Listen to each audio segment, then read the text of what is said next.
Hey guys, it's Lucky Ghost here, and today we're going to be going over a complete beginner's guide for New World. New World is a fantastic new MMO that has launched this year to much hype and for good reason. It's an amazing game. In this guide, I'm going to cover everything that you need to know as a new player. I am going to make sure that you avoid all of the traps and all of the major mistakes that new players are making in New World right now. I'm also going to make sure that you know the difference between the currencies that are worth saving, the currencies that are worth spending, and the same thing for the gear. How to tell the difference between a godlike piece of gear and a piece of garbage and what you should be doing with each one. So let's get into it, guys. The first choice that you're going to have to make in New World is picking a region.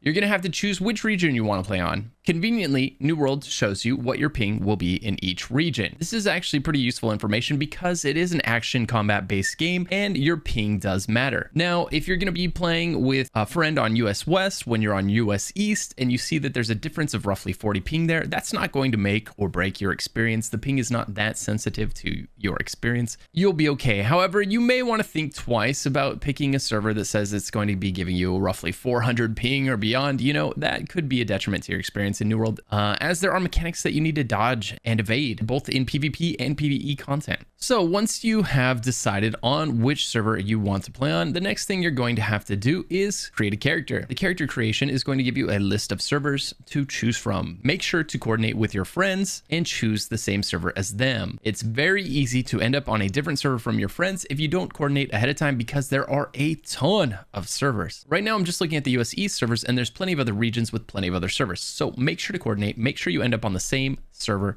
in the same region. There's very important information on this page. It's going to tell you how many players are in queue and what the population of those servers are. As always in MMOs, there's a balancing act between choosing the right server. You want to end up on one that has a solid, healthy population, but you don't want to be sitting in a long queue every day when you've been waiting to sign in. Right now, the player queues that I'm looking at are a little bit misleading. New World has prevented people from creating new characters on high pop servers, which means that the queue has largely subsided as nobody has been able to make new characters on the popular servers. So be careful when looking at the queue and the population. Take it all with a grain of salt in the short term until they roll out their server transfer process, which they're going to be doing here soon. They're working hard on it and it should be coming out here anytime now. Once that comes out, it's going to be interesting to see how the population settles. You're going to see a lot of people transferring servers to join their friends, maybe transferring to a server that's more beneficial to their faction, and maybe transferring away from a server that just has queue times that are outrageous. All that to say, be sure to choose a server that your friends are on. There is going to be a character transfer service that is going to allow you to transfer servers in the event that you do end up wanting to take your character off of one server and put it on another. We don't know yet what the limitations of that process will be. So, you know, try to get it right the first time so that you don't have to rely on that process. Once you've chosen the server, you're going to be able to create your character. The character creation process in New World is what you'd expect from an MMO. You get to choose your gender, you get to choose your face, your skin tone, your hairstyle, your eye color, etc.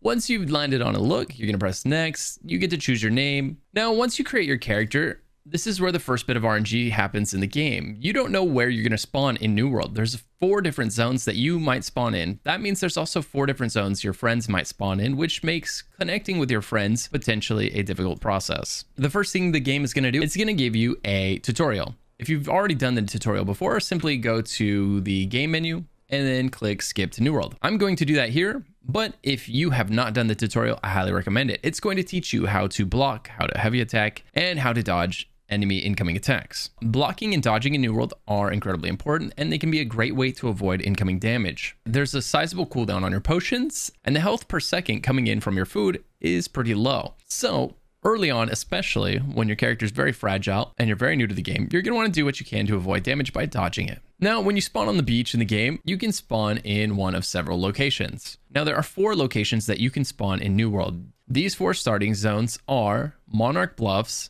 Everfall, Windsward, and First Light. If you ever forget which starting zones are the starting zones, it's the ones listed as level 1 through 25. This is the first difficulty you may encounter when trying to play with your friends. Now, meeting up with your friends right away can be a little bit of a journey because you can spawn in the 4 different zones. However, if you want to, it's totally doable. Simply talk to the first NPC, but only accept the reward for the first quest, which is basically, hey, I washed up on shore and he says, congrats, here's some boots. But do not accept the next quest from him, because if you do, it's going to start you down a quest chain in the zone you're in. in. What you want to do is after you turn in the quest, open up your map. And if you zoom out, now you'll see 4 different quests on the map. 1, 2, 3, 4. These are 4 different storylines that you guys can progress through. And what you're going to have to do is pick a zone, whichever one you would like, to do your first questing together in. You can always change zones at any time. You're not locked into any one region. So this isn't the kind of decision where if you haven't done this or you did this differently or you missed this step, it's going to ruin your entire New World experience. It's not. You can go to any other zone anytime you want, but this would get you guys on the same path from this first moment you step into the game, which can be nice. If you fail to link up with a friend for this step of the game, then what I would do is wait until you guys get to around level 10. It's going to give you a quest to pick a faction. Boom. Now you're more or less on the same page again. Make sure you pick the same faction. We'll get more into that later. Once you've chosen which zone you're going to go to, then go ahead and run there. Meet up with your friend and accept the quest. Now let's get into how the UI works and how you follow quests, how you know which quests are important, which ones might not be, and what the difference between a main story quest is and a side story quest, and so on. There's 4 different types of quests in New World. If we press J right now, it's going to open up our journal, and we can see here we have main story quests, side story quests, faction missions, and town projects. These are the 4 different types of quests you can do in New World. The main story quest is one you should absolutely always be doing. You shouldn't necessarily ignore all of the side story and faction and town projects in order to do the main story, but you never want to forget about the main story quest, as it's going to give you more experience per quest than almost any other quest, as well as your Azoth staff and the upgrades to your Azoth staff, which are going to be very important as you progress through the game. There's a lot of content that you won't even be able to do without your Azoth staff. So very important to keep up with the main story. It's very easy to forget about it or to have it fall off of your pinned lists of quests up here in the top right. And then you ask yourself, hey, what am I supposed to be doing? I don't know. I forgot. Well, don't worry. You can always come here and pin a quest if it falls off of that pinned list. Anytime you want. If I had a lot of quests here, you'd be able to see them, but this is a fresh character I made just for this video so that I could show you what the beginning process was like. And I'd be able to tell them to pin or unpin any quests that I wanted to track and complete at that moment. Main story quests are, as I suggest, the main story. The side story quests are going to be side story quests with, quests with a story that you can do. You can pick them up all over the game. You typically unlock them as you progress through the zone. As you do one quest in a zone, it's going to unlock another quest in that zone. And once you complete that quest, it might unlock 3 more quests. And they typically tend to be gated behind both level and progress through that zone. If you'd like to access more quests, well, the easiest way to do that is to get experience in that zone, do things in that zone that are going to progress your character, and this will unlock more of these side story quests in that zone. Faction missions are missions that are going to give your character experience, but they're also going to give you faction experience or faction reputation, as well as some faction currency that you can spend at your faction vendor. The faction vendor sells some incredibly important items, so don't overlook your faction missions. These are incredibly useful to you and your progression through the game. Some of these items are very valuable. There can be some really good gear in here as well. And when I get to the faction section of this video, we'll dive deeper into factions, how they operate, and the things that you really need to pay attention to so that you don't miss anything important. And finally, we have town projects. You can do town projects to help upgrade a town. This is a fantastic way to level up your character and to get reputation in that zone. Zone reputation is going to do a lot of things for you, but one of those things is it's going to unlock passives. Every time you level in a zone, you're going to be allowed to choose more passives in that zone. We'll dive more into that also later. The important thing to know is these are the 4 types of quests you can do in New World. This is it right here. The main story and the side stories are one-time quests. The faction missions and the town projects are repeatable quests that you draw at random. This can sometimes make it difficult to do the faction mission and town project quests with friends. However, the main story and the side stories are easy enough to do with friends if you're at the same point in the game. But once you have your first quest, you can see here on the top of the screen, there's a compass that is pointing me in the direction of my quest. There's no mini-map in New World at the moment, so you'll be relying on your map, the full screen map, which you can open up and look at anytime you'd like. And here you can see the number 1 inside of the quest marker, which corresponds with the number 1 inside of our quest here tracked on the screen. And just the same, we have the number 1 inside of the compass at the top of the screen there. You'll use that and you just run towards it, and it's going to do a great job of leading you to that quest. Really try to get in the habit of glancing at your compass from time to time. It has a ton of utility built into it. Your compass is going to be able to do tons of stuff for you. Not only does it show you where quest locations are and quest turn-in locations are, or markers that you put on the map. You can put a marker on the map simply by right-clicking on it. So if I right-click right here, boom, there it is, and I can turn the compass and then run in that direction. It's also going to tell you about major points and towns and stuff like that. So, but that's not all it's going to do. It's also going to tell you where certain resources are located. So if you're running through the zone and you get close to an iron node, iron nodes are going to be very useful in the game. They're going to help you craft better gear, better equipment, better tools, right? So if your gathering has reached a high enough level, then the corresponding nodes will show up on your compass. So always be glancing at your compass. Make sure there's not a valuable node nearby on your compass. This won't really kick in until your gathering skills get leveled up quite a bit. But once they do, be sure to keep an eye on it. The game will tell you, hey, you've unlocked these nodes on your compass. They will now show up. And it's easy to be confused by this. You'll pull open your map and be like, wait, I don't see any nodes. They don't show up on your map. They show up on your compass. Okay, now one of the first things that you're going to have to do once you're in the game, you picked up your quest and you turn that first quest in. And if you notice, you leveled. So what do you do with levels? What do they do for you? Every time you level, you're going to get attribute points right here under your character menu. The default key for this is K. You can open it up at any time and look at this screen, and you want to make sure that you spend your attribute points.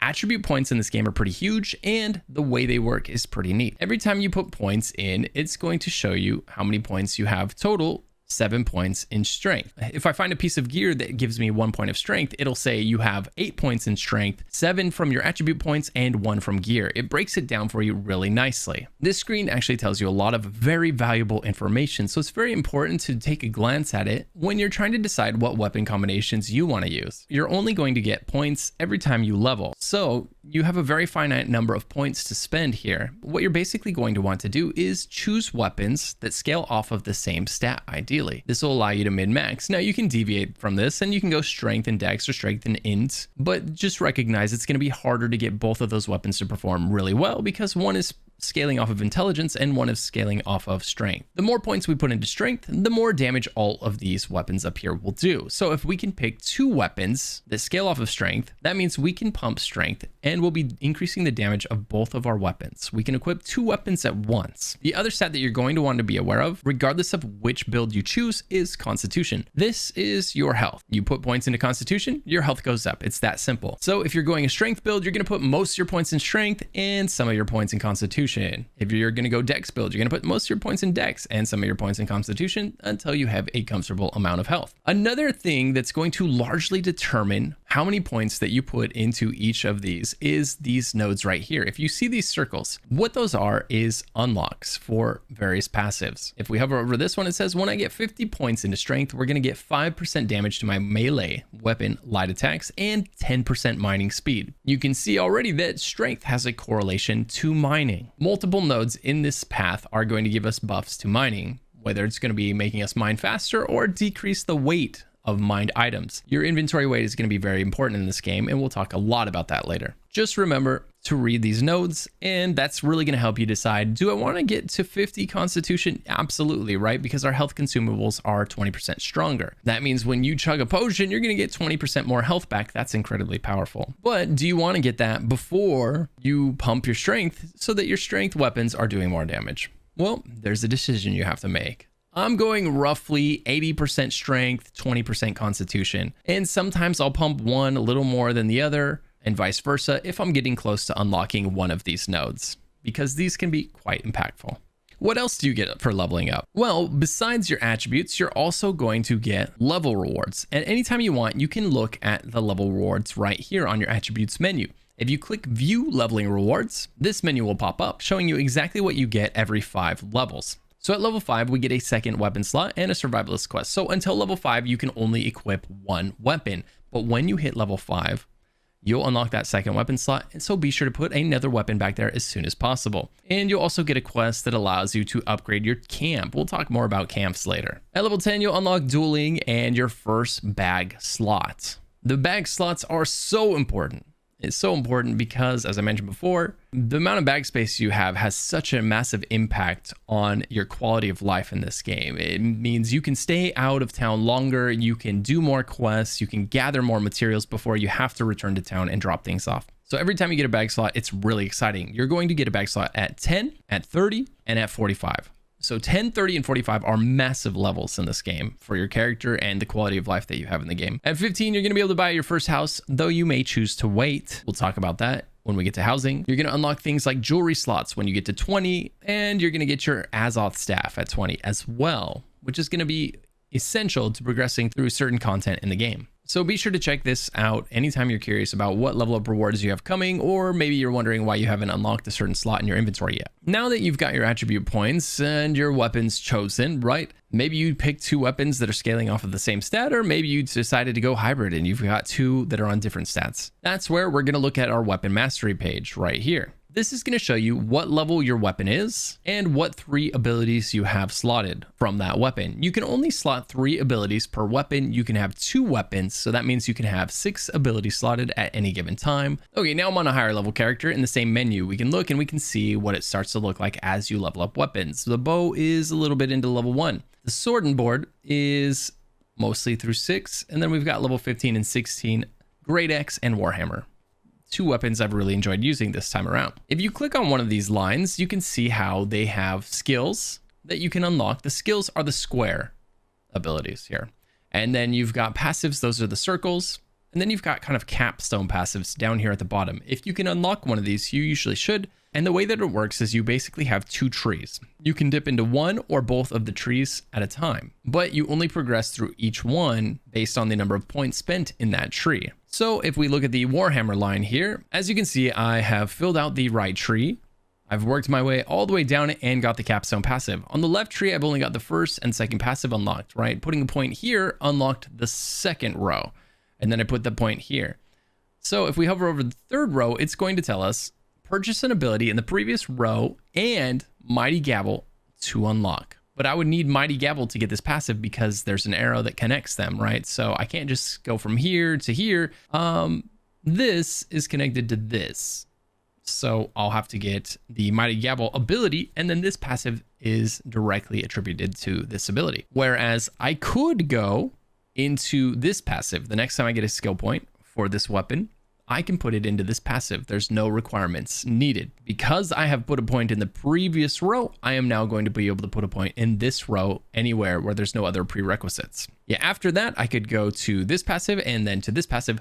But in order to get this capstone here, I would have to go all the way down this line, light that up, and eventually unlock this. You get free respecs as you're playing the game. I highly encourage you to take advantage of those as a new player. You don't lose anything by respecking, so go ham with it. Try all of the skills. If you don't love one, respec and choose a different one, okay? And we'll talk about respecking right now. How do you respec in New World?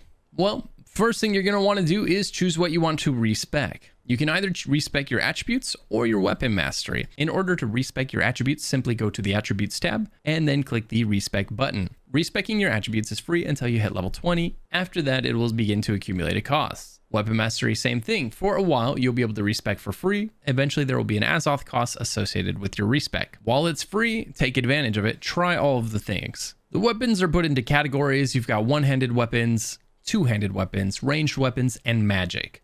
We've got 3 one-handers. You've got the sword and shield counting as a one-hander. That's very much a tank setup. You've got the rapier and the hatchet. In the two-handed category, you've got the spear, the great axe, and the warhammer, all 3 of which scale really well off of strength. You've got ranged weapons being the bow and the musket, both of which are scaling off of dexterity. And then you've got the fire staff, the light staff, and the ice gauntlet under magic. And remember, anytime you want to see what things scale off of, simply refer to this attribute page here, and you can see that the fire staff and the ice gauntlet scale with intelligence. And then you've got the rapier and the musket scaling with dexterity and a little bit with intelligence, right? So some of these scale with 2 stats, one more than the other. For example, the spear is going to scale with dex and strength.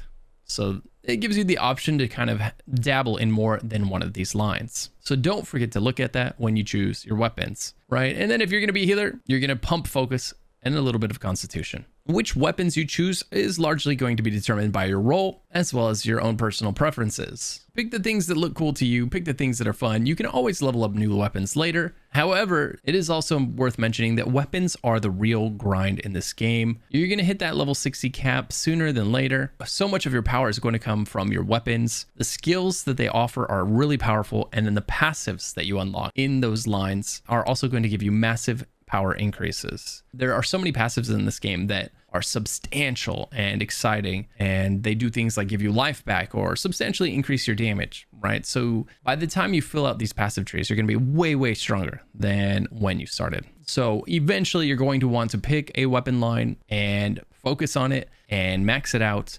because so much of your power is not tied to just your level, but also the level of your weapons, because that's going to determine how many skills you have, how many passives you have attached to those skills and to that weapon. The New World does have the Holy Trinity in PvE. You've got tanks, healers, and damage dealers. The tanks are going to want to use any weapon that has taunts. For instance, if we hover over Shield Bash, it says deals damage to your foes. It also says that if you have a taunt gem equipped, this ability causes a 6-second taunt to all enemies hit, right? So this ability can hit multiple enemies at a time. And if you have that gem in your weapon, it's going to cause all of those enemies to be taunted. This ability screams, hey, I'm meant for tanks. So anytime you see something like this in a skill line where it says, hey, if you got a taunt gem, you can taunt. Well, that's telling you, hey, you can use this as a tank in this game, and it's going to be very effective. So if you're a tank, be sure to look through the weapons you're thinking about using and make sure to grab the ability that says it's taunt gem compatible. If you're going to be a healer, you're going to want to use, well, probably the life staff. You guessed it, right? You're going to want to use the life staff. Beyond the life staff, you've got a couple of options. Using the life staff is going to be pretty tough on your mana supply, so you could pair with it something like a hatchet that is going to provide a lot of debuffs to the enemy, or you could use whatever looks interesting to you. Just be aware that if you're running a staff on front and back bar, that means you're going to be burning through your mana twice as fast. And early on in the game, it could be hard to sustain. And finally, the damage dealers. You guys are going to pick, well, anything that looks fun to do damage with. And really, you can go with just about anything on here outside of the sword and shield and the life staff. Everything here is built to do damage. Just keep their scaling in mind so that when you pump a stat, it's increasing the damage of both of your weapons, ideally. Okay, now I'm going to let my character die, and we're going to show you what happens when you die in New World. You're going to be presented with this screen right here where you're allowed to give up. If the enemy doesn't finish you off, someone can come by and res you. Your character will sit there with his hand in the air, pleading for someone to res. And you have quite a while for someone to do that. So if somebody's nearby, it's worth sitting there. It's worth waiting and seeing what happens. Maybe someone's going to come by, maybe they'll pick you up. If nobody does, then you'll be sent to this screen where you'll get to choose your list of places you can resurrect. It's usually going to be a nearby town, or if you've set a camp up, the camp that's nearby. You can only resurrect at camps if they're within 500 meters, I believe. So they have to be relatively close. Otherwise, they're of no use to you when it comes to resurrecting. Ironically, letting your character die, especially when you're low level, is a fairly effective way of fast traveling in New World. We'll talk more about that when we get to the fast travel section of this video. So I'm going to pick Brightwood and I'm going to respawn, and it's going to place me at the inn. Now, what did I lose for dying? Well, you'll see that all of my gear took a bit of a durability loss. This white line underneath my gear shows how much durability it has, and every piece of gear that I'm wearing took some durability loss, but not just that. In New World, every piece of gear that you're carrying also takes durability loss when you die. So the punishment for dying is twofold. One, you have to run all the way back from town or from your nearest camp to where you were to finish what you were doing. And two, all of your gear takes a bit of a durability hit. Now, that's not a big deal, especially when you're lower level, because you'll be out leveling your gear faster than it's taking durability damage, right? So before this ever needs to be repaired, you'll find something better because you're constantly upgrading your gear, especially at low levels. You're going to be changing your gear so often. You're going to be finding upgrades. Everything you kill is dropping gear. The quest rewards are dropping gear. And very oftentimes, because you're leveling up, the things you're finding are going to be better. Making the punishment for death relatively minor. The biggest inconvenience is usually the run back. Now, let's say that the gear you have damaged is gear that you want to hold on to. You don't have better things to wear and something's breaking. Well, then you can simply click on an item, and then this menu pops up and you can choose to repair it. And it's going to tell you what it's going to cost you. 7 gold and 2 repair kits is what this is telling me. You can also simply go down here to repair all if a lot of your gear is breaking and click that, and it's going to tell you, hey, this is going to cost 35 gold, and 17 repair parts. And you say, yes, that's fine. And now you're thinking repair parts. Well, how do you get gold? How do you get repair parts? Now, since you need repair parts to repair your gear, how do you get them? Well, you salvage gear that you find. In New World, you don't sell gear as much as you salvage it, especially early on. You're going to find a ton of gear, and most of it, almost all of it, is going to be bad, right? It's either going to have bad stats on it, it's not going to do enough damage, it's essentially going to be worse than what you're wearing, and for that reason, there's really only one thing to do with it. That's salvage. So you click on the gear and you click salvage. It's going to ask you, are you sure you want to salvage this? And you say yes. And it's giving you gold and repair kits, right? The two things you need in order to repair your gear. So there's a nice circle of life going on there.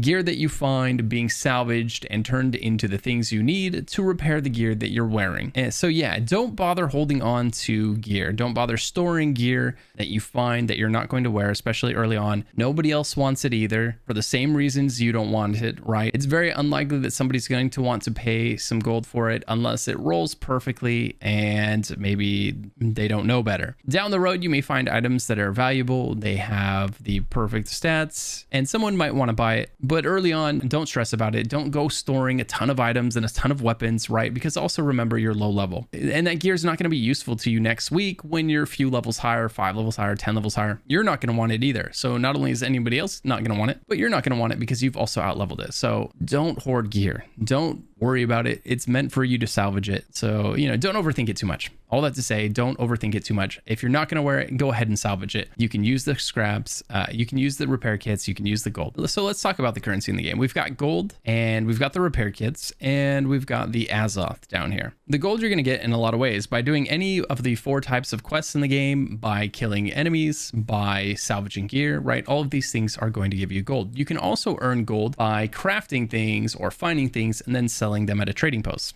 We'll get more into that later. The repair kits we've pretty well covered here. There is a cap on gold of 500,000. There's a cap on repair kits of 2,000, and there's a cap on Azoth of 1,000. Azoth is what you're going to be using for crafting as well as fast traveling. This is your fast travel currency. We'll talk more about fast travel later on, but Azoth as a currency is one that's going to be incredibly important to you. It's a crafting ingredient. It's fast travel currency. You're going to earn it from doing everything from questing to gathering. Speaking of gathering, let's look at how gathering works in New World. In New World, there are a lot of gathering abilities. So here we have all of the gathering levels that I've got here. Logging, mining, fishing, harvesting, and tracking and skinning, right? So we've got 5 versions of gathering. We chop down trees, we mine ore with a pickaxe, right? We fish with a fishing pole, we harvest, and we track and skin. So this is killing animals and then skinning them, taking their meats, taking their skin, and we use all of these for tons of various things in this game. Once you have these materials by gathering, you're going to refine them. You're going to go to various stations and it's going to allow you to turn the iron ore into iron ingots. It's going to allow you to turn the wood into something that you can use to make a fishing pole or a weapon. It's going to allow you to turn that rawhide into a material that you could use to craft gear, right? These are all transforming the raw materials that you're gathering into something that you can use to craft. So it kind of starts in gathering and then you refine those materials into something that you can craft with. And that's what's up here on the top row.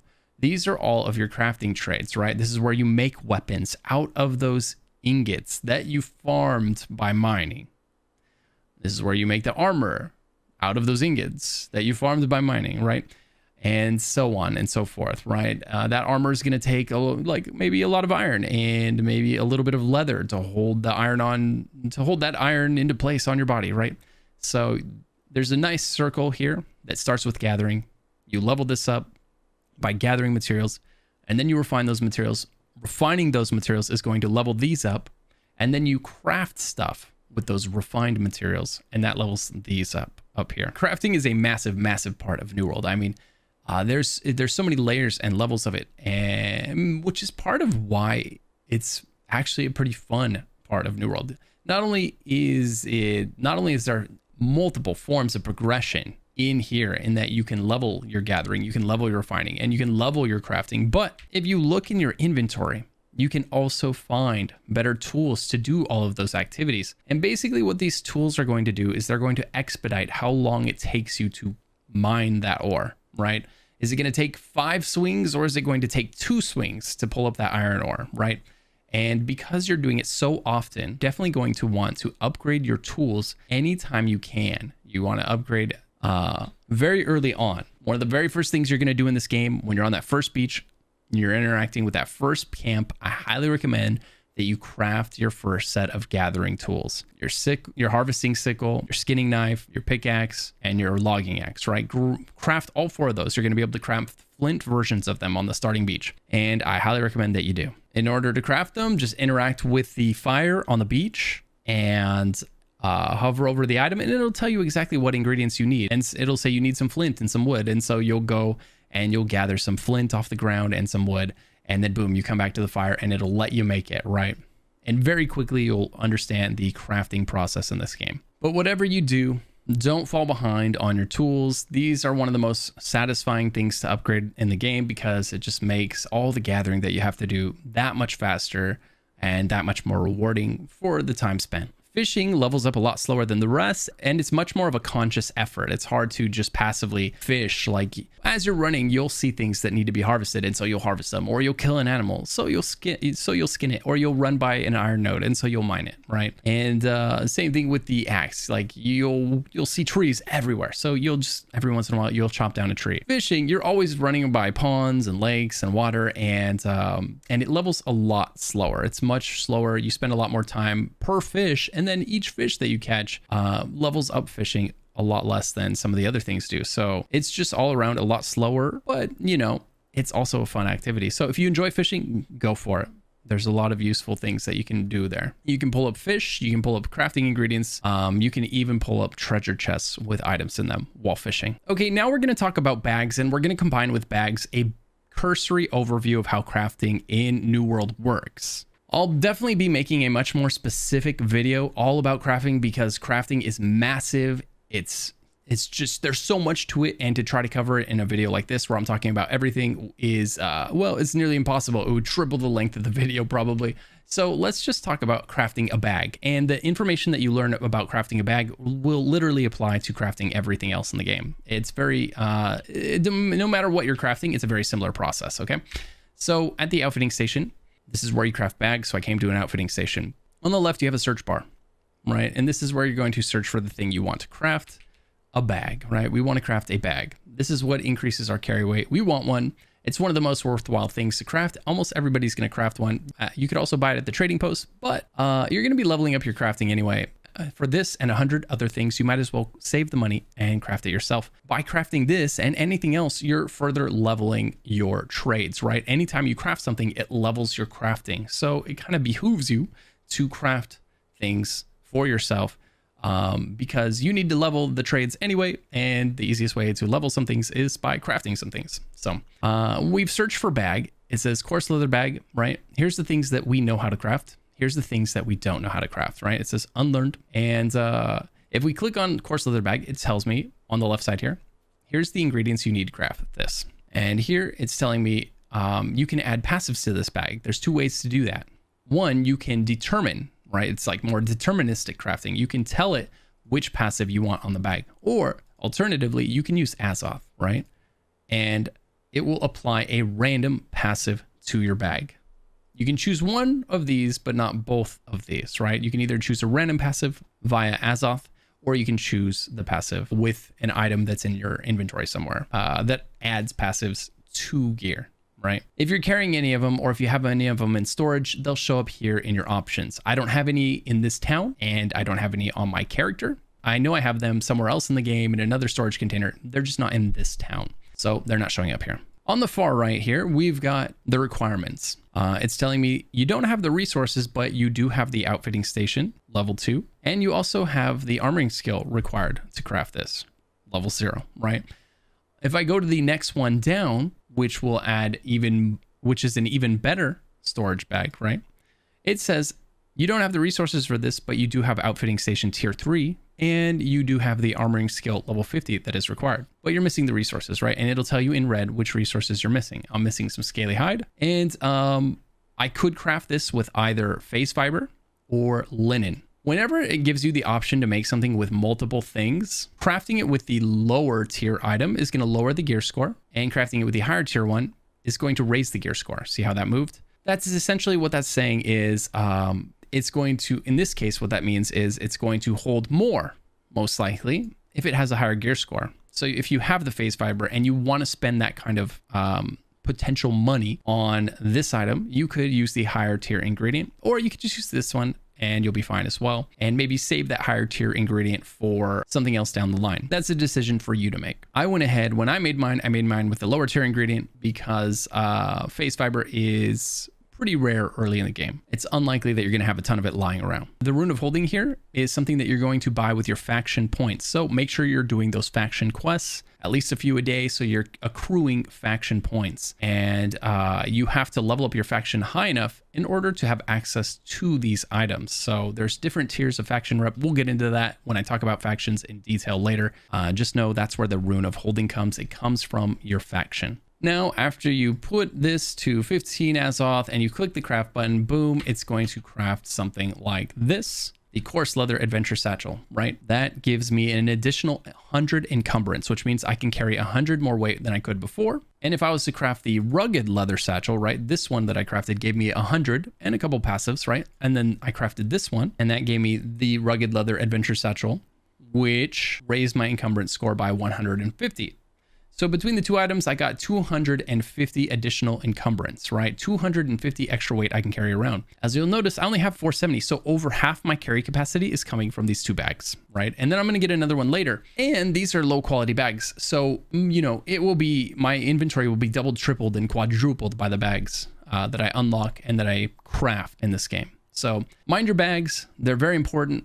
There's a lot of quality of life here, and they're one of the most rewarding things to upgrade. And just so be sure to pay attention to that when you get one at 10, when you get one at 30, and when you get one at 45. Make sure to slot it. You're going to get one for free as a reward at level 10, but you have to put it on. If you don't put it on, it's not going to increase your inventory size, right? You have to drag it out of your inventory and put it here. And at 30, you don't get one as a reward. You've got to craft it yourself or buy it. The last thing to know about crafting is, say you click on, say you want to craft this bag, and it asks you for leather and you don't have leather and you don't know how to get leather.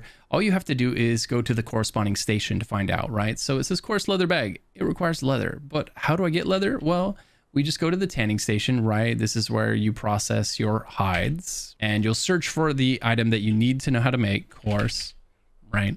And it'll come up and it'll say you need 4 rawhide. I only have 2. I don't have enough to even make 1, but I would need 4 rawhide to make 1 coarse leather. Right, so now I know how to make that ingredient that it's asking for. What else is it asking for? The other thing the bag is asking for is linen. So how do I make linen? Well, if we go to this loom here and we click on linen, right, it says every 4 fibers is going to give you 1 linen. And you can drag this around. And I've only got 13 fibers, so I can only make 3 right now. But now I know how to make linen, right? And so I know what I need to. So now I know what I need to go out into the world and find. I need to find fiber. Where do you grab fiber? Hemp is the answer. Hemp. Grab hemp. Anytime you see hemp in the wild, pick it up. It's going to give you fiber. You're going to use it for a ton of stuff. So always be grabbing your hemp. Always be skinning those animals. Right. And just like so many things in this game, when you run by a node, don't be shy about picking it up. You're probably absolutely going to need it later. Okay, for a long time now, I've been saying I was going to come talk about the factions. The factions are very important in this game. It's very important that you choose the same faction as your friends. You cannot change factions very easily once you've chosen a faction. You get 1 free faction change, and then it's 120 days until you can change factions again, right? So you don't want to pick the wrong faction. And if you're not in the same faction as your friends, you cannot PvP together. You cannot be in the same company, aka guild. All you can do is dungeons and quests together, right? But you can't do, you know, half of the content in the game together if you're not in the same faction. So make sure to jump into the same faction as your friend. Make sure to coordinate that just like you coordinated the server. It's just important. So what do factions do? What's the difference between the three factions? The three factions are the Syndicate, the Marauders, and the Covenant. The difference in factions is only in lore. There's no passives that each faction is giving you that other factions aren't, right? They're 100% equally balanced outside of player choice. And by that, I mean, there might be an imbalance on your server because more people pick Syndicate than pick Covenant, or more people pick Covenant than they pick Marauders, right? The only imbalance that can happen between the factions is the imbalance of the player base.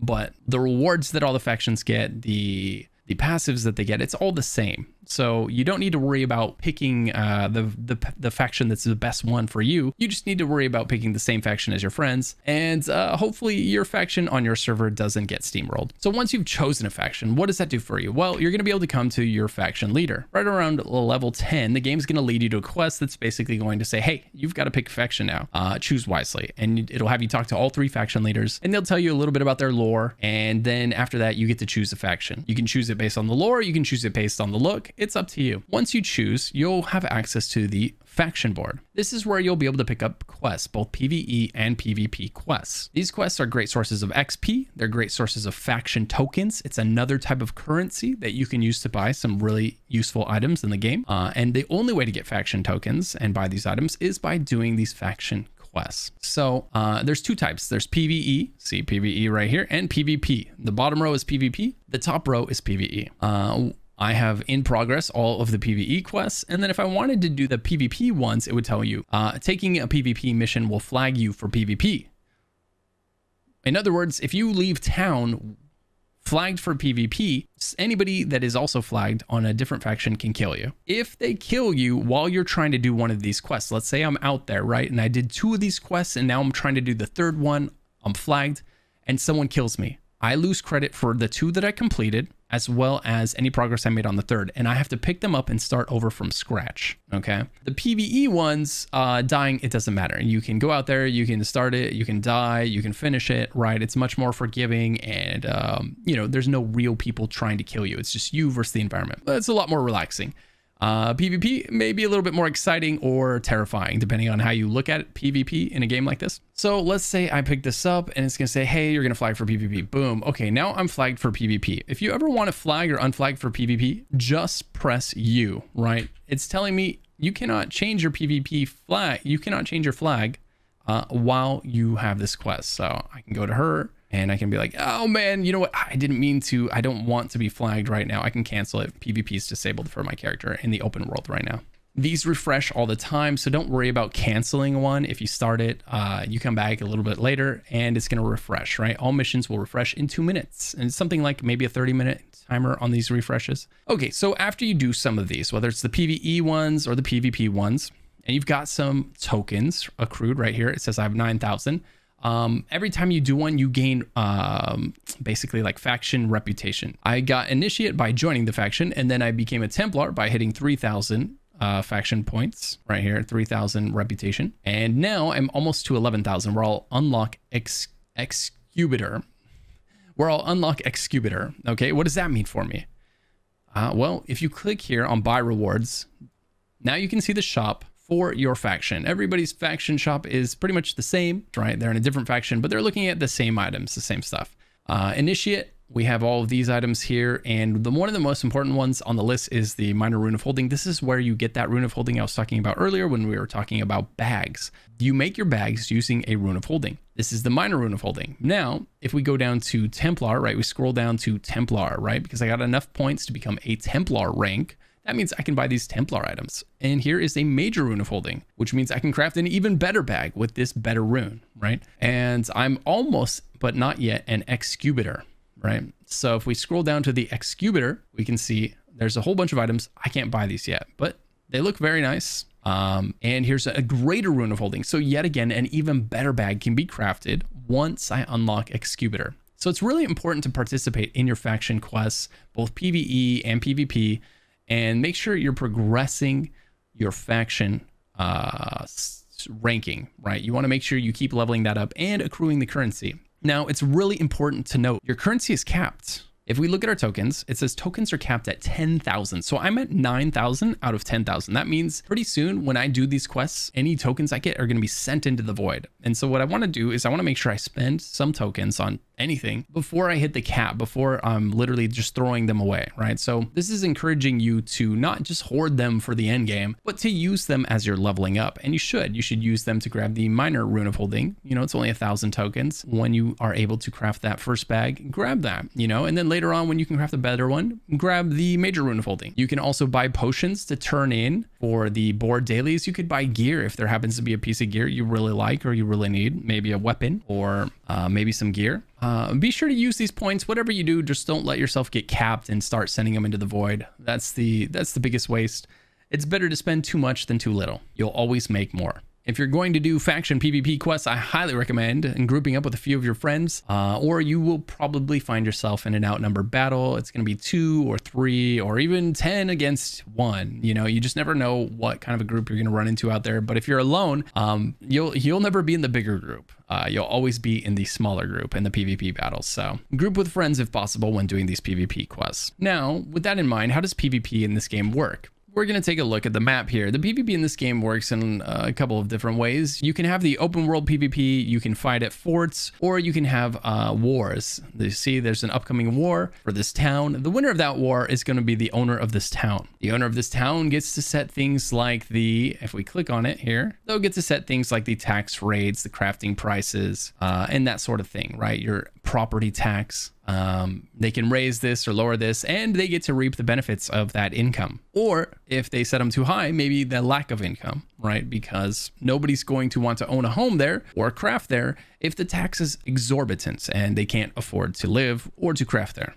So if you're participating in the open world PvP, you're going to notice that sometimes when you kill someone, you get a ton of experience. And sometimes when you kill someone, you don't get hardly any experience at all. The amount of experience that you get when you kill someone is directly related to how long they have been flagged without dying, right? So like if they're running around outside of town for 30 minutes and then you kill them, you're going to get a ton of experience. If they've just left the town door and then boom, you wallop them, you're going to get nothing. Or perhaps maybe they walked out the town door and somebody killed them, you know, and they're just getting farmed, right? And you kill them, right? You're going to get nothing again. This greatly disincentivizes just camping the gate for someone coming out with a PvP flag on, right? Because you don't get anything for killing them anyway. So what's the point?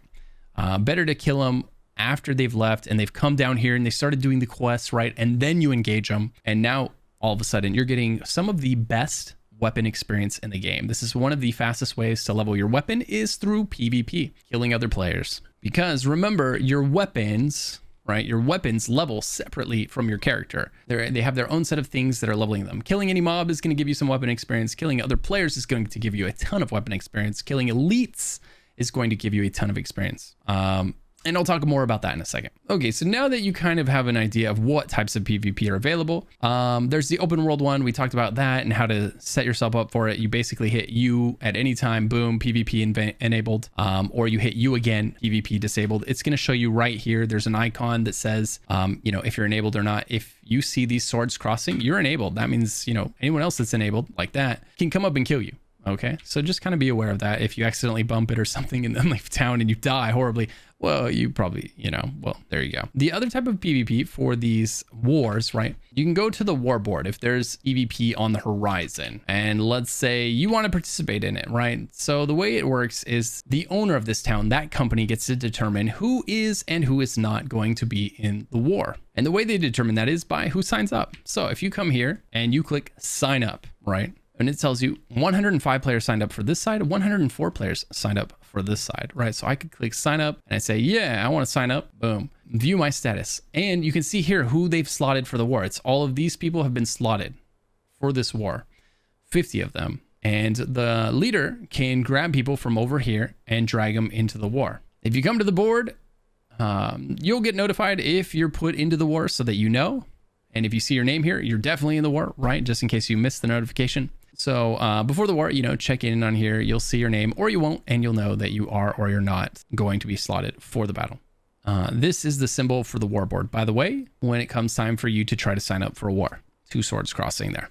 Okay, but So now let's look at the map as a whole. What does this all mean? We can see that the Syndicate, the purple faction here, has 1, 2, 3, 4, 5 zones, right? Marauders have 1, 2, 3, 4 zones. That's the green faction. And then the yellow zone, the Covenant here, sitting with 1 zone, the Sleeping Giant, okay? It's not that we're never going to have the rest of the zones. It's just that, you know, we're waiting for the right time to strike. What else do we have on the map? We have these arrows here. These are fast travel shrines. These are located throughout the game in various places. These are what you use to fast travel. We'll talk more about fast travel specifically in a moment. Other important indicators are this green arrow means you have a quest to turn in this town. See this little green arrow above that town? That means there's a quest to turn in there. This is the fort. This is the town right here. This is the town. Fast travel sign. And then you have various symbols for, you know, hey, come here to hunt a bunch of, you know, animals. You can farm leather or whatever. This symbol right here is a corrupted area. The little red areas on the map. So these are a great place to farm character XP. This is where you'll get more attribute points. You'll level up your character, right? So you come to corrupted portals to level up your character pretty fast. It's a great source, as well as doing questing and the dungeons. In this game, dungeons are called expeditions. So there are 6 expeditions in the game. You get to the first one at 25. It's the first really true form of group content in the game. It requires at least 3 people to enter, and the recommended level is 25. You can go in at level 20, you know, 20, 21, 22. As soon as somebody has the key in your group, you can all go in together. And as long as you have like a real tank and a real healer, you can go in, you know, quite a few levels before 25 and be okay. The next expedition is this one here, the Starstone Barrows, and this is a level 35 one. Again, you can go in there before that as long as somebody has the key and you have the, you know, a qualified party to do so. Expeditions have quests associated with them, both from some of the towns, and there's a daily outside of Amarine. His name is Barkamedes. It's a dog. He gives you a daily. He gives you a repeatable quest that you can do every single time you go into these first 2 expeditions, that you come back to him and you turn in afterwards, and it's going to give you a substantial amount of experience. So anytime you go into these first 2 expeditions, make sure you talk to Barkamedes beforehand, pick up his quest, and then you pick up all of the loot in that dungeon. The bones drop in a bag of loot off of the mobs that you kill, and it's very easy to miss one. And if you miss one, you have to run the whole thing all over again before you can turn it in. So you just miss out on an entire rotation of this repeatable experience, and the experience is massive. It's something like 5 to 6K experience when you turn it into them. These excavations recommend a minimum of 3 and a maximum of 5. I did it with a group of 3 the first time when we were all like level 21, 22. Yeah, bring 5. It's gonna go a lot smoother. Or bring a real tank. That's gonna help a lot too. You'll also notice that each zone tells you what level range it is. This one's 58 to 60 plus, right? Whereas this one here is 1 to 25. It says it there in small little letters. If I zoom in anymore, it disappears, so I don't know how well you can see it, but when you're looking at your own map, you'll undoubtedly be able to read that. 26 to 35 down here, 1 to 25. It's a good way to know which zones are viable for you to go do quests in at the moment. If you do decide to go into one of these forts, you can capture it. You can stand on the flag there and you can capture it. And it's going to give your faction certain buffs while they're in that zone. You can see, if you hover over a fort, it's going to tell you what the buffs are. You get additional influence, you get experience, 5% increase, and you can gather 10% more materials at a time. If we hover over a different one, there might be a different set of buffs, right? Let's talk about one of the most important things here though, the fast travel shrines. And let's talk about fast travel as a whole. Traveling around the world in New World is a task in itself. Whenever you have to travel from one side of Eternum to the other, it's going to probably take you a while. It's a journey that you don't take lightly. It's going to cost you quite a bit of Azoth, right? It tells me there if I hover over the shrine to teleport here, it would cost me 105 Azoth. Now, if I click on this, right, and I hover over the cost area here, it's going to tell me where that cost is derived. The base cost for the travel is 50. The distance cost, you know, how far it is from where I am right now, is 15. And then the encumbrance costs, aka how much crap are you going to carry with you through this fast travel? That's 40. So the easiest way to reduce how much it's going to cost you to travel from one side of this island to the other is to take stuff out of your inventory and put it into storage. So as an example, if I was to put some heavy stuff in my inventory, right? Let's just take all of this stuff here and let's put it in my inventory. Okay, my inventory is just about full. And now I was to try to fast travel down here. It's going to cost 234, right? And we hover over this and it says the base cost is 50. The distance is 0. I'm in the same zone, but the encumbrance costs 184. Holy cow, right? So then we put this stuff back. We open up the map again and we say, hey, how much to teleport now? Well, 70 instead of 184, right? We still have the base cost, but the encumbrance cost is substantially lower, down to 20. So always bear in mind, anytime you want to start fast traveling around the world, it's best to drop off as much stuff as you can wherever you are before you travel to that location via the fast travel. Sometimes you don't have a choice. Sometimes you're carrying something that you need to turn in for a quest, right? You have a quest ready to turn in there, but it requires the ingredient that you're carrying, right? And so you just kind of have to eat that cost. And that's where managing your Azoth is going to come into play. And this is where you're going to bust your Azoth farming Azoth, right? So how do you get Azoth? Well, there's a lot of ways to get Azoth. The main story quest is going to give you Azoth. There's a lot of other quests that give you Azoth as a reward. Perhaps the most reliable way to do it aggressively is to go to these corrupted portals and, these corrupted areas here. They're marked by these red diamonds on the map. If you go to those and you close them, that's going to give you Azoth as a reward and substantial amounts of it, usually like 20 or so. So it's very much worthwhile to do this if you need more Azoth for fast travel or if you need more Azoth for crafting. And these fast travel shrines here, this is why it's important to explore when you're in these zones, right? It would be very easily to not even know this fast travel shrine existed if I hadn't gone to this shrine. You can always tell that something may be a fast travel shrine. One, you'll see this pillar of light in the distance that tells you, hey, there's a fast travel shrine over there. If you ever see just one line of light shooting into the sky, that's a fast travel shrine. Go to it and stand on it, and that's going to unlock it for you. Okay. And try to uncover these question marks. You might find elite spawn areas like this one here, Brightwood Isle, or a very popular one down here is Deadman's Cove, right? Coming to these elite areas, you see with a skull on it. If you hover over it, it says recommended level 25, recommended players 5. And you go in there with a party and you can just farm elites over and over and over. This is one of the best ways to level up your weapon in the game. Any one of these places that's around the level that you are is a great way to level up your weapons. So for weapons, you come to these elite spawns.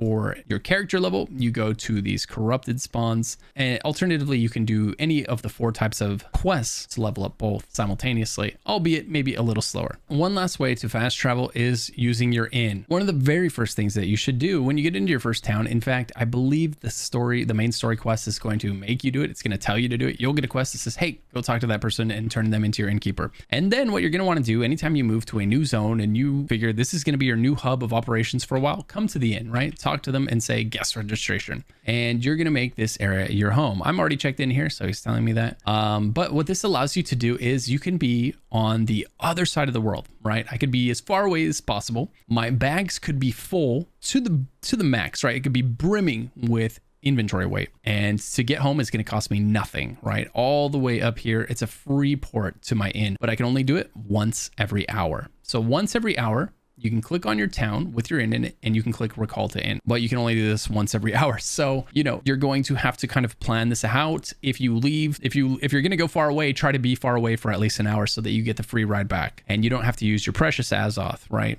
To fast travel back home. But remember, there's an Azoth cap. So don't hoard it. You can only hold 1,000 Azoth. Once you get to 1,000, you're just disappearing it into the void anytime you collect it. So it's another currency where you're encouraged to use it, but also to appreciate it. You're going to use it because you don't want to just sit there capped out, but you use it to craft as well. So it's also important to have some around in the event that you need to craft some gear, or in the event that you need to fast travel. All right, now let's take a look at gear. How do you know which gear you should use? How do you know which gear you should throw away? What's the difference between a good piece of gear for you and a bad piece of gear for you? Well, if we look at this page here, you can see a lot of information that's not immediately obvious. But one of the pieces of information is if you hover over this right here, your equipment load, right? It says, I'm at 26 out of 51. I'm heavy. My character is wearing a lot of heavy gear right now. So that's putting me into heavy. And if we read the passives there, the first one, light, says while wearing light armor, you deal 20% more damage and 20% more healing. When you're in medium armor, in other words, if you're wearing a combination of light, medium, and heavy that only tallies up to a total of medium armor, well, then you get 10% bonus damage and your crowd control debuffs last 10% longer. And then finally, heavy. While wearing heavy armor, your dodge is a sidestep, right? I don't dodge roll anymore.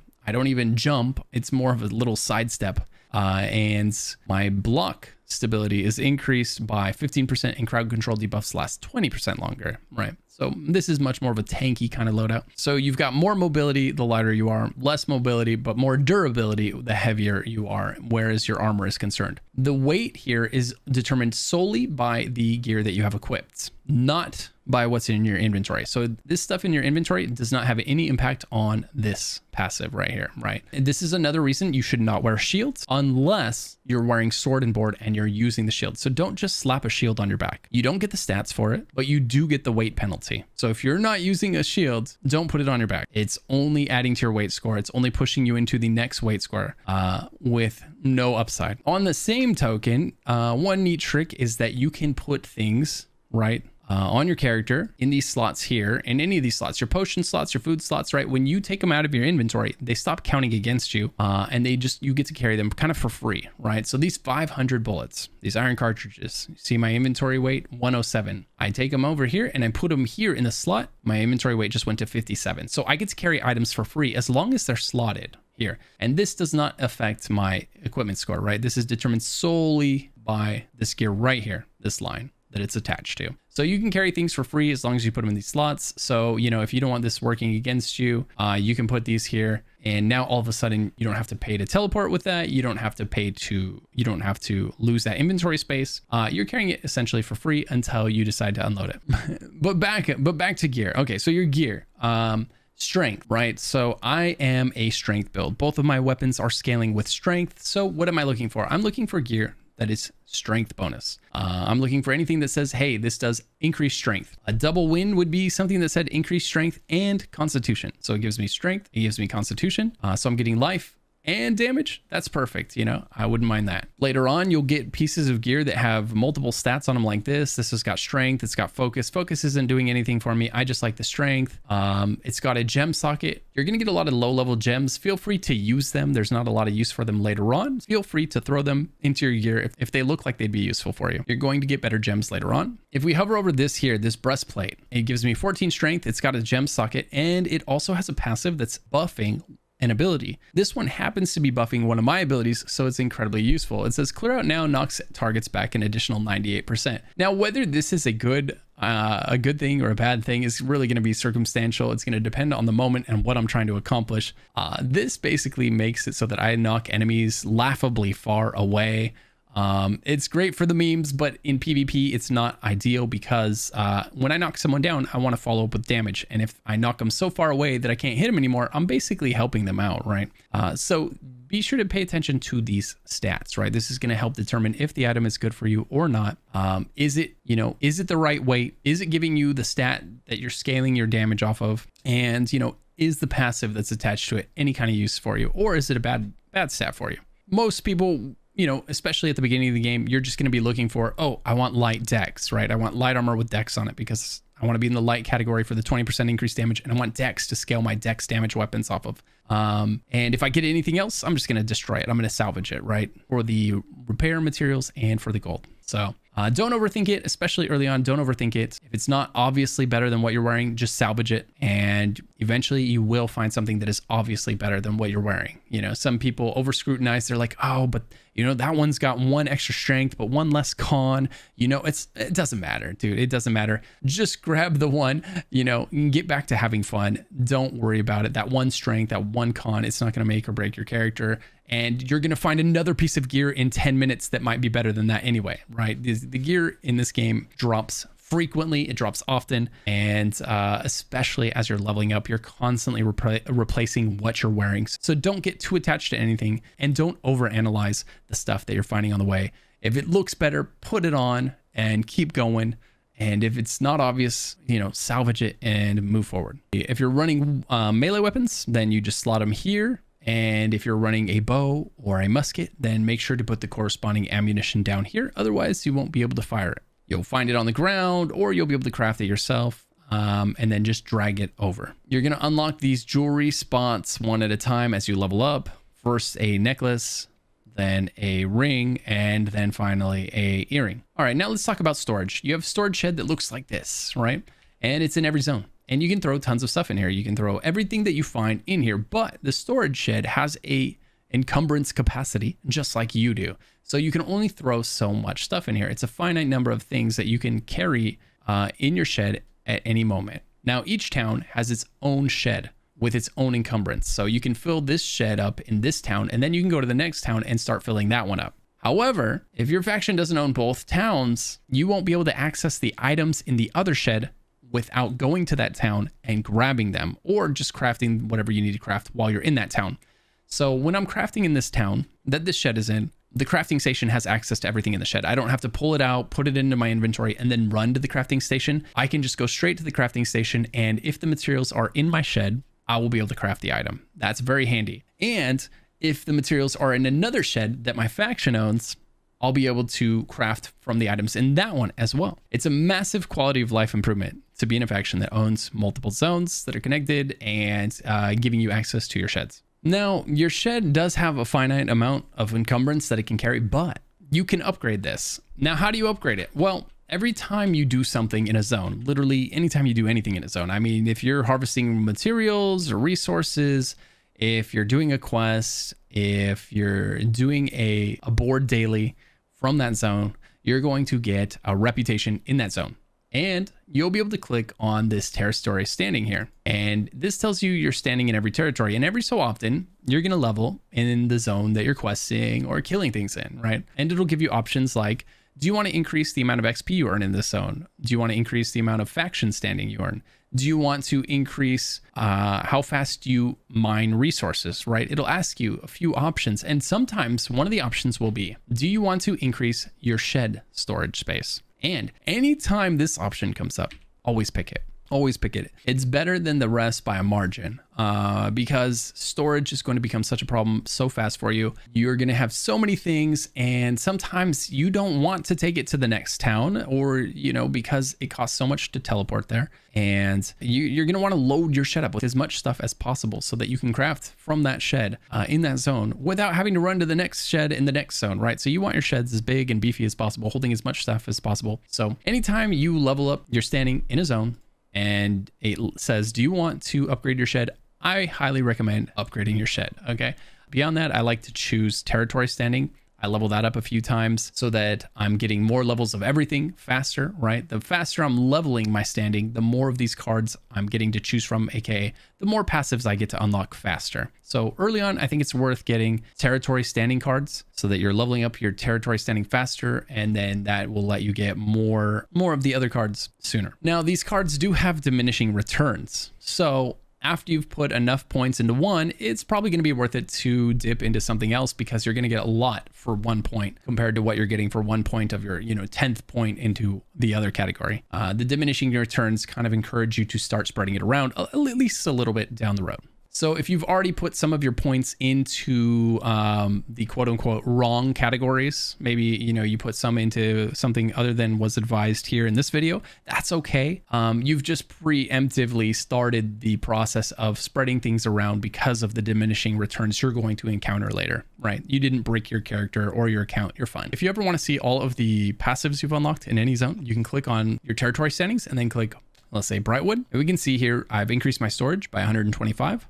My standing gain is leveling 20% faster almost, right? I've acquired the ability to own a home here, and I can gather 5% faster. I do a lot of gathering, and I'm pretty satisfied with my standing gain. I'm mostly probably going to be choosing between gathering and storage moving forward, and maybe some XP gain as well. Okay, now let's say you don't want to craft something, or you don't have the ability to craft something, or you just need something, right? You need it, and you need it now, and you don't want to wait, and you kind of need it in a hurry, right? So that's where the trading post comes in. All right, now let's talk about the trading post. Okay, so if you come up to the trading post, you can search for items that you want to buy or items that you want to sell. If you want to buy an item, let's say I wanted to buy some fiber to craft maybe another bag or something, right? So fiber, we search for it, and it says 71 cents per fiber. They have 1,300 fibers available. Now that's just this zone. On this drop-down menu, I could choose to search all zones.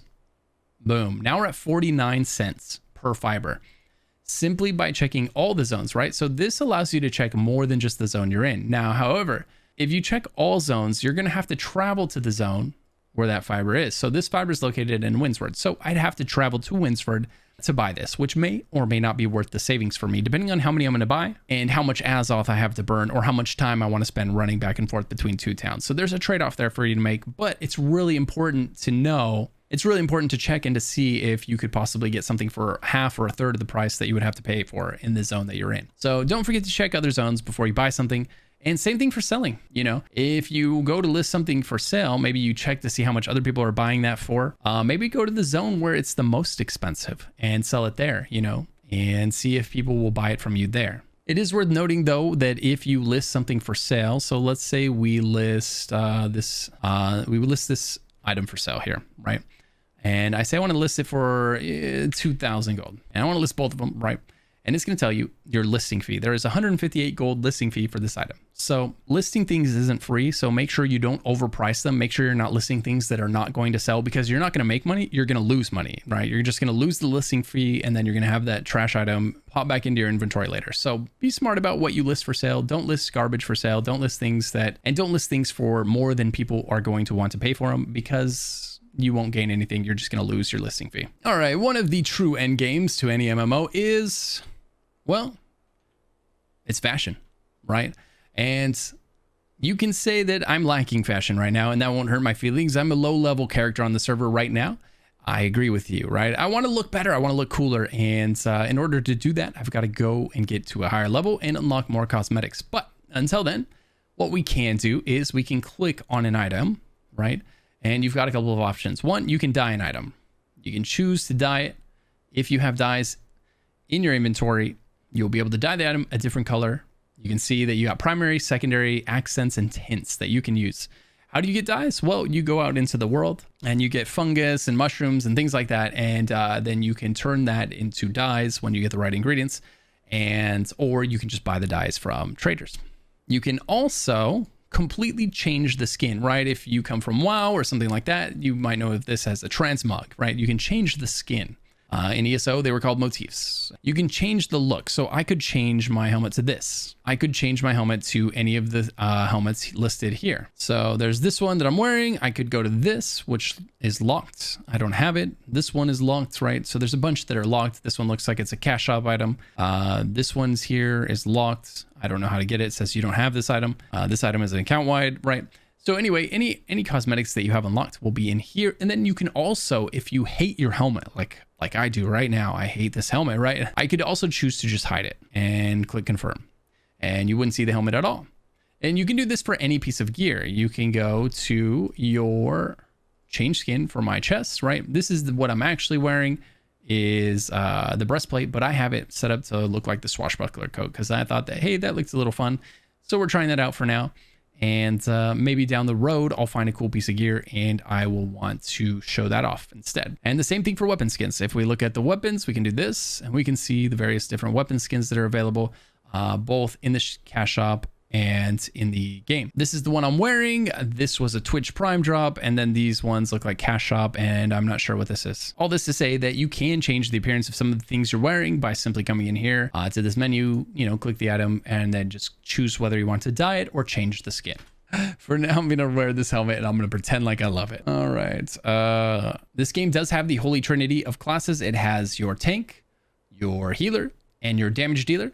In order to be a tank, you're going to want to be in heavy armor. In order to be a healer, you're going to want to be in light. And in order to be a damage dealer, you're probably going to want to be in light or medium, right? You're going to want to pick, you're going to want to use abilities that have taunt gem capabilities on them if you're the tank. And you're going to want to use the life staff if you're a healer. And if you're a damage dealer, then you're just going to try to do damage wearing anything, any combination of weapons and skills and passives to do as much damage as possible. Once you get into PvP, abilities that crowd control the enemy become incredibly useful, whether they're slowing them, whether they're grouping them up. And AoE damage is also going to be really nice. So you're probably going to curtail your build to the activity you're doing. The best PvP build won't necessarily be the same as the best PvE build. Just keep that in mind if you're someone that plans on doing both activities. It won't necessarily be a one-size-fits-all thing.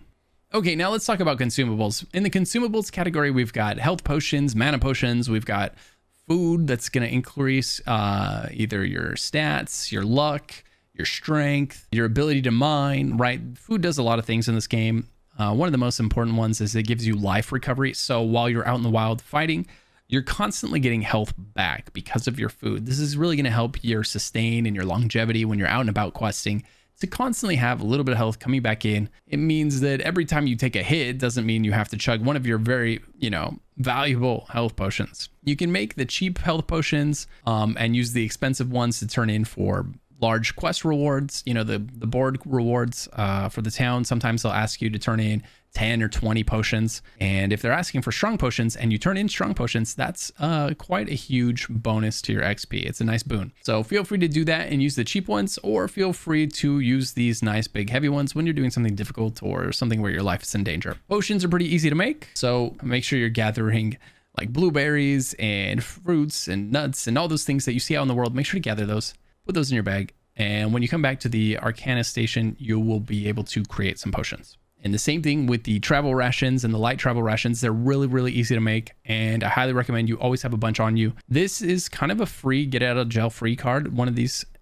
because you can pop one of these. Let's say you get low and you're running from an enemy. If you can create some distance between you and them, you can use one of these as a massive healing potion. It will recover 60 health per second for 20 seconds. That's really a huge heal over time, as long as you don't take any damage. So make sure to get some distance between you and the enemy before pressing your travel ration, and you have a nice heal over time.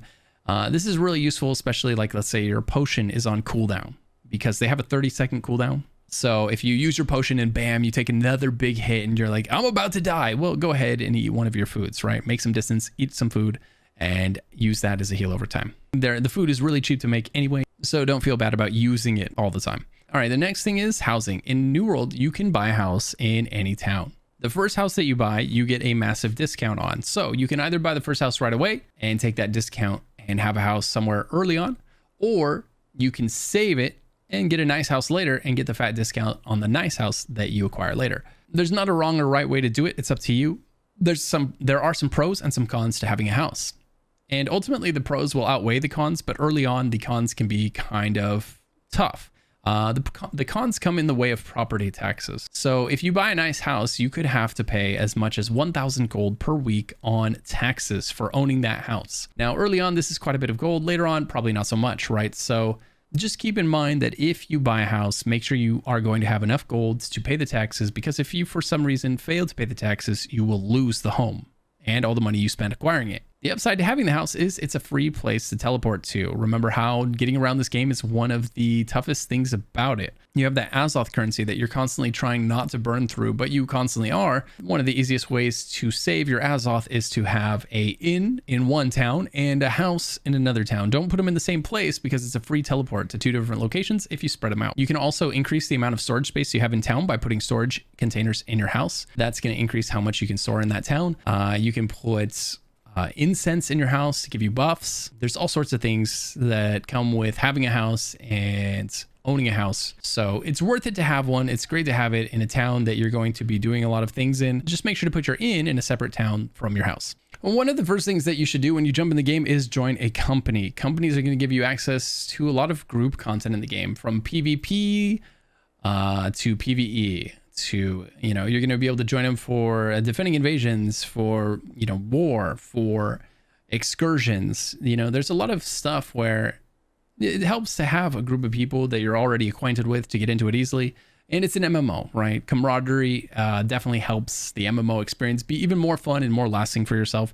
You'll find yourself playing the game probably a lot longer if you have friends that you jump onto to play with every night, just because you joined a company and you got to know the people inside of it. So definitely consider joining a company sooner than later, and putting yourself out there, talking with them, making some friends, and it could have a night and day impact on your experience inside of this MMO and any other. All right, next let's talk about campsites. If you press Y, this will pop up and you'll be able to place a campsite down. Boom, you click and now it's going to appear in front of you, and you're going to be given the option to build this campsite. It's going to tell you what materials you need. Greenwood 5, flint 1. Now, if you don't have those materials on you, fortunately, those are the 2 easiest materials to gather in this entire game, right? So we turn around, boom, here's a flint, aka a rock on the ground. And then greenwood is basically just brush, right? It's just branches. You can also cut down a young tree, but I mean, if you just need a few, right? Now, all of a sudden, I just did those I picked up those like 2 things, and here I am. I'm putting together my camp.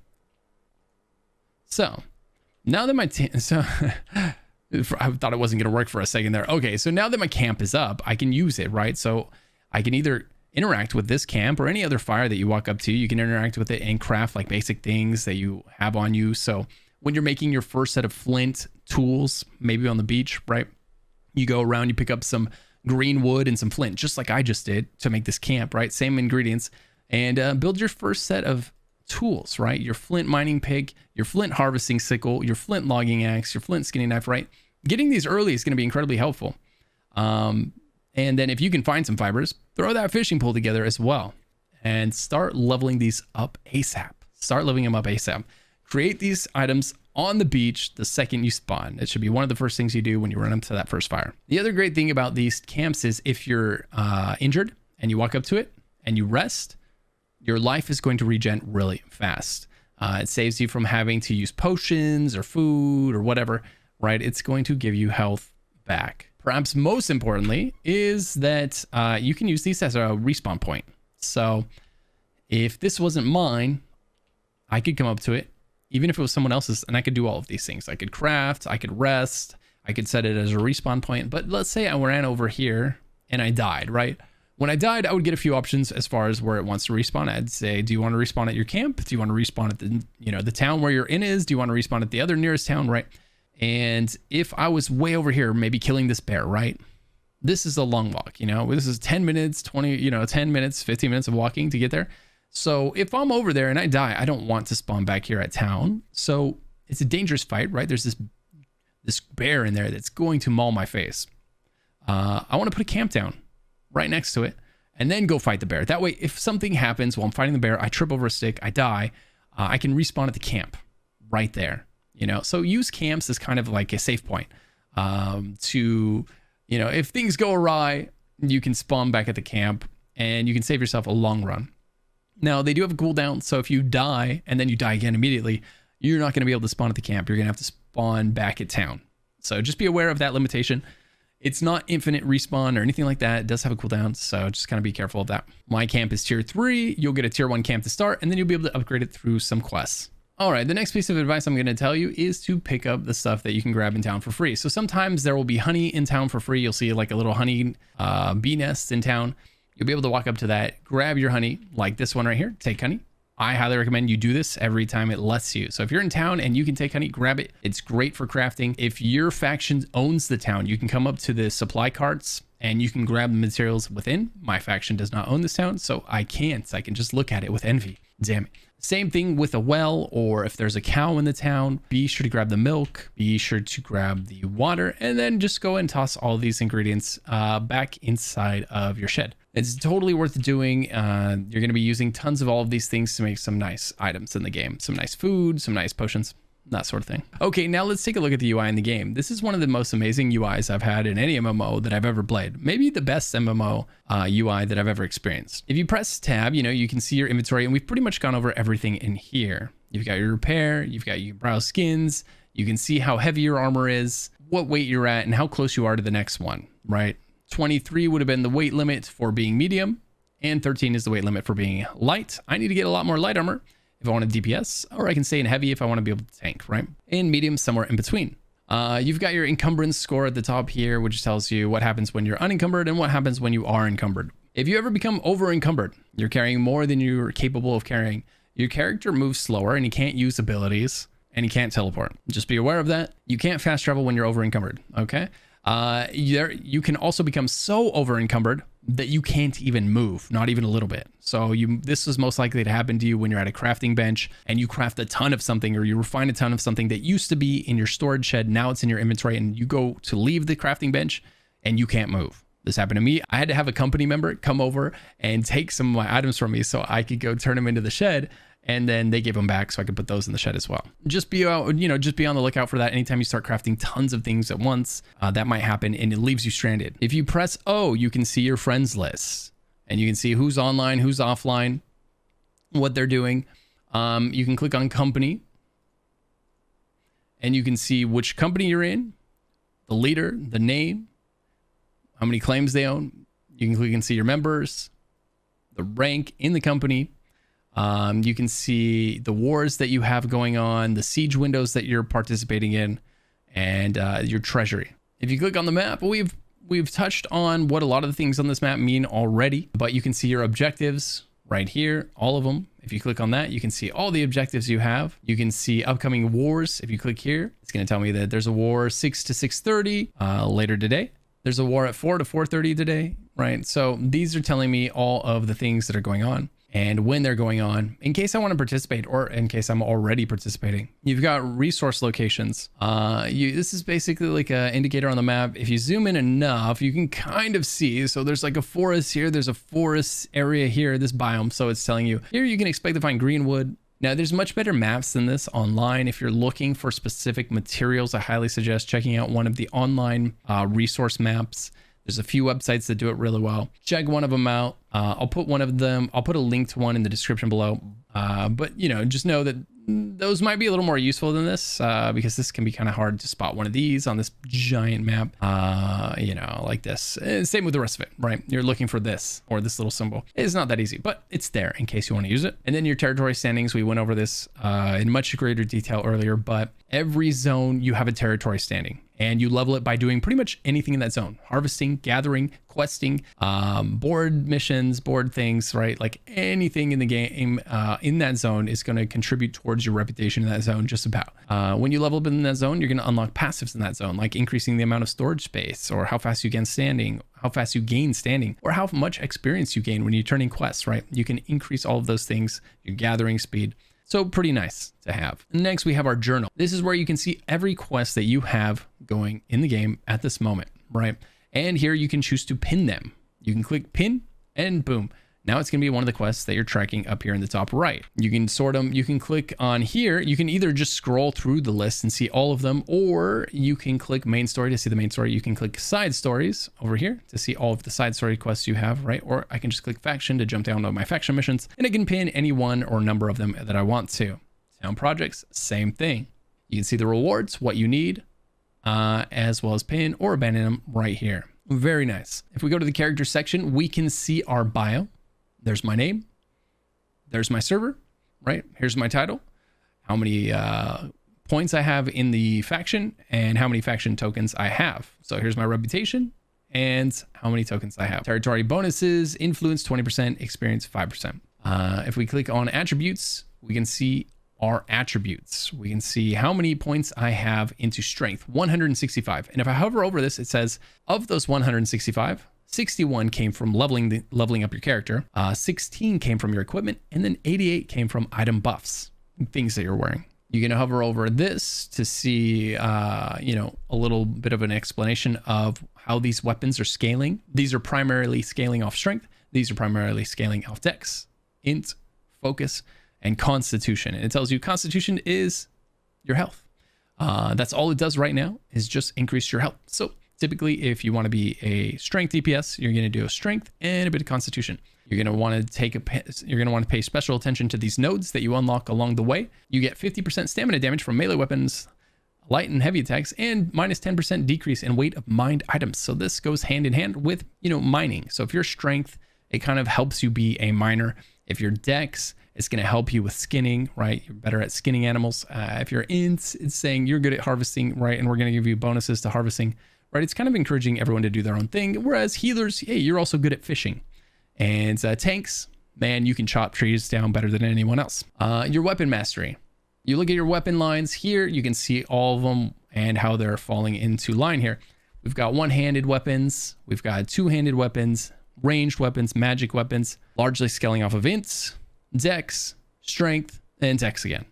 A little bit of strength also. Cool thing is, we already know that Amazon is planning on adding more weapons to this list. So this isn't the end of this. Expect more to be coming soon. I've read a lot about what they might be, but I'll keep the theorizing out of this video. We'll save that for the next one.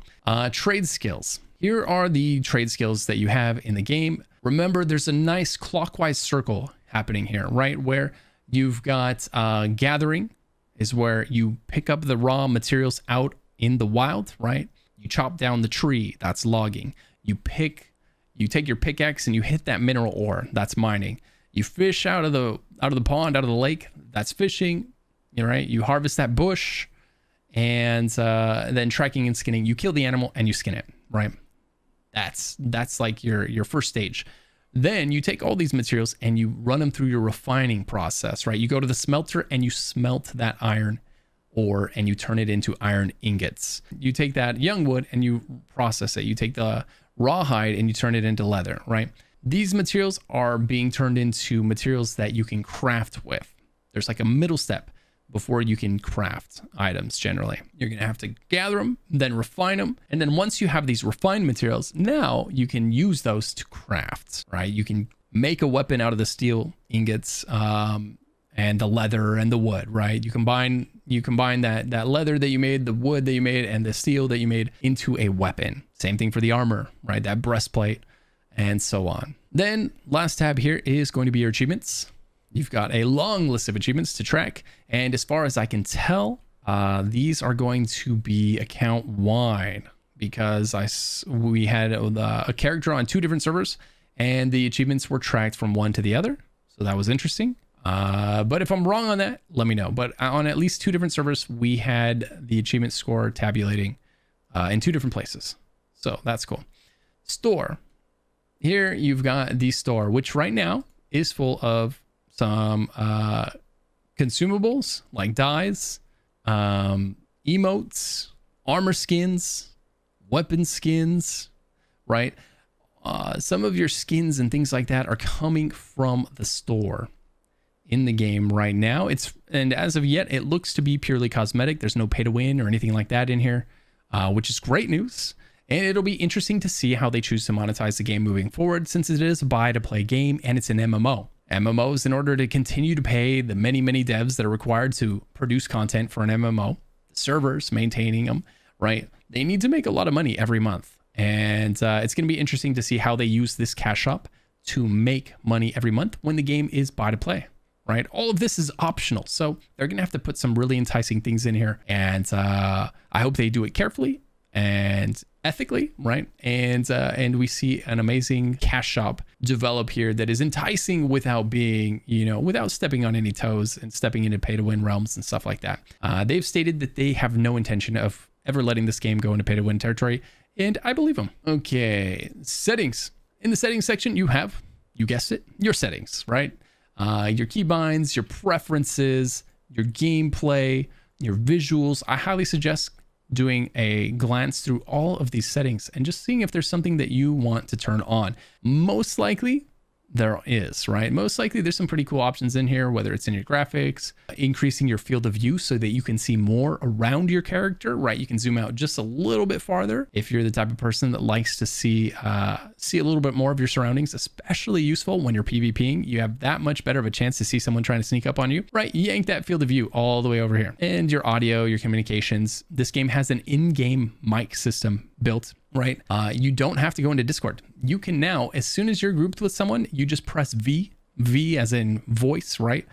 By default, that is the key. And if you press V, it is going to allow you to talk to the people in your group and vice versa. They'll be able to talk to you. So if you're in a group and all of a sudden you hear someone start talking, you're not crazy. It's not the voices in your head again. That's somebody in your group. So feel free to take advantage of that system. You've got your social and your accessibility and about. Okay, and then finally we have the game menu here. You can use this to unstuck yourself. If you ever get stuck somewhere in the game, this has happened to me already. It happened to me once. I was jumping down a cliff and I landed between a boulder and a hard place and I couldn't move. I started to panic and someone's like, no, just unstuck. Go to the settings, unstuck, or you can type /unstuck, right? And it will get your character out of that bind. It seems to travel you back in time, like, I don't know, to where you were, 10 meters ago or 30 seconds ago. It seems to be what it did to me at the time that I used it. You could also come here to recall to your inn if you don't want to open up the map and do it that way. Submit some feedback, exit the game, and exit to main menu. And if we look at the UI on the main screen, so what are we seeing right now? The game's telling us a lot on this page, right? We've got the quests over here. We've got our consumables right here, our first weapon and our second weapon, as well as the skills and any cooldowns that they might be going through right now, right? So there's the cooldown. You can see that that ability is on cooldown. We've got our mana, our stamina, and our health. If the health bar is white, that means it's full. We're good, okay? If it starts turning red and going down, well, you're taking some damage. Then at the very bottom of the screen, a lot of people ask, how do I know what level I am, or how do I see how much XP I have? It's right here at the very bottom of the screen. It's easy to miss and impossible to miss at the same time. It tells you your level down in the bottom left corner, 36, and how far you are to the next level. And if you hover over it, like so many things in this game, if you hover over it, it will give you even more information. You have 614,000 XP total, and you're 27,000 XP away from the next level. So many things. Try hovering over something. If something doesn't make sense, hover over it. It might tell you more information, okay? Don't be afraid to try it. There's a lot of extra tools. This is one of the most amazing UIs that I've ever had the pleasure of encountering in an MMO. Really enjoying it. And then there's your chat. Probably the most finicky thing in the entire system is getting used to the chat. One of the first things I highly recommend doing is clicking on the feed window right here, and then click the cog. And here you can decide what you want to be in your feed. Like this is your normal typical chat that you want to sit in most of the time, right? You may not want to hear like all the people shouting in global and area. You don't want to hear people recruiting people, right? Or, you know, your whole faction constantly talking about battle plans, right? You just want to play the game right now. So you may want some of this stuff muted, and then you want this other stuff in your feed, direct messages, the group that you're in presently, your company, you know, that kind of stuff. So you can fine tune it here to your heart's desire, and I highly recommend taking a moment to do so sooner than later. Otherwise, you know, you're going to miss a lot of messages because it's scrolling by with like zone chat and other things that you're not really paying attention to, and you're just kind of tuning it out. And that's it, guys, man. I think that is it for now. That is everything you need to know to get started in New World. I hope that this was informational. I hope that you learned something. I hope you enjoyed it. And if you did, be sure to let me know down in the comments below that you made it through this entire thing. And if you enjoyed it, be sure to give a like and even subscribe if you'd like to see some more New World content. If you ever want to hang out with someone else who loves New World, be sure to swing by my Twitch stream over at twitch.tv/luckyghost. Until then, I'll see you in the next video.